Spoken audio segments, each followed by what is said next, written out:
Bonjour à tous. Je vous retrouve aujourd'hui donc pour une vidéo, toujours en me basant sur les thèmes que vous m'avez proposés il y a quelques semaines. Aujourd'hui, je vais répondre à une question. Vous m'avez demandé qu'est-ce qu'on peut manger en collation autre qu'un fruit. Alors déjà, premièrement, j'ai envie de vous répondre, ça c'est personnel, parce qu'il n'y a pas de collation idéale ou vraiment à idéaliser. Dans un premier temps, il faut déjà toujours penser que si vous prenez une collation, il faut que ce soit quelque chose qui vous plaise. Ne vous forcez pas à manger quelque chose qui ne vous plaît pas. Justement, c'est intéressant la question parce que vous me demandez quelle collation faire, mis à part un fruit. Et c'est vrai que bien souvent, pour vous, collation égale fruit. Alors, je ne sais pas pourquoi. Sans doute parce que c'est quelque chose que vous avez beaucoup entendu parler, ou l'histoire des 5 fruits et légumes, qui, entre parenthèses, est une notion qu'on n'utilise plus. On n'utilise plus les 5 fruits et légumes par jour parce que ça pouvait prêter à confusion. Maintenant, on vous demande de tendre, d'aller vers ces aliments-là, mais on va retirer cette phrase des 5 fruits et légumes par jour. Oui, et puis je sais pas, parce que c'est peut-être des choses que vous voyez à la télé, c'est un réflexe pour vous d'aller systématiquement prendre le fruit en collation.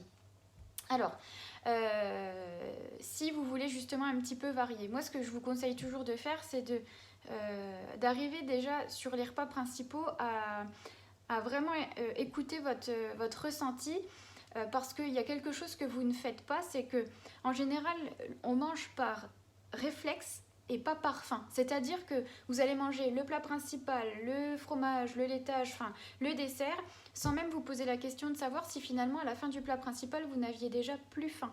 Et ce que je vous conseille moi en général, c'est de vous dire bon bah ok, si j'ai plus faim à la fin de mon plat principal, je ne me force pas à aller manger le pain, le fromage, le fruit, etc.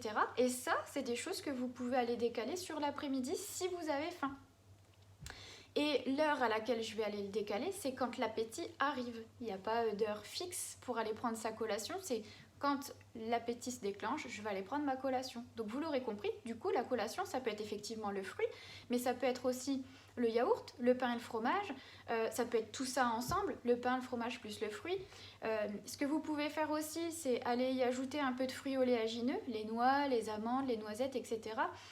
Si vous aimez ça, toujours pareil, c'est des fruits qui sont super intéressants, les oléagineux, parce qu'ils sont riches en graisse de bonne qualité. Et les graisses, on sait que c'est quelque chose qui est plus long à digérer, donc ça peut vous caler plus longtemps sur la journée aussi. Mais par contre, ne vous forcez pas à en manger si vous n'aimez pas ça. On ne mange pas par contrainte, on mange par plaisir. Je vous donne un autre exemple aussi, vous faites une tarte maison, une tarte aux fruits ou alors un gâteau maison. Ça peut être aussi la part de gâteau que je vais aller décaler sur l'après-midi.